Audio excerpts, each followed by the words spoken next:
बहुत ही ज्यादा हेल्दी, चटपटी और बहुत ही क्रिस्पी बनके तैयार होती है।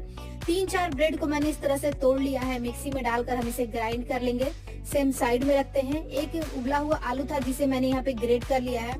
थोड़े से कटे हुए, बिल्कुल बारीक कटे हुए प्याज, शिमला मिर्च और यहाँ पे ग्रीन चिली ऐड कर देंगे, धनिया पत्ती ऐड कर देंगे, गरम मसाला, चाट मसाला और थोड़ा सा यहाँ पे मैंने अमचूर पाउडर लिया है, थोड़ा सा लाल मिर्ची का पाउडर, चिली फ्लेक्स ऐड कर देंगे और सभी को डालने के बाद अच्छे से मिक्स कर लेंगे।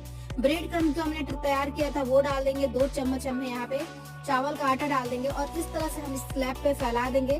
कट कर लेंगे इस तरह के शेप में। आप अपने मन चाहे शेप में इसे कट कर सकते हैं और बिल्कुल कम तेल में हम इसे अलट पलट कर क्रिस्प होने तक सेक लेंगे और ये ब्रेड की नई और मजेदार सी रेसिपी बनके बिल्कुल तैयार है।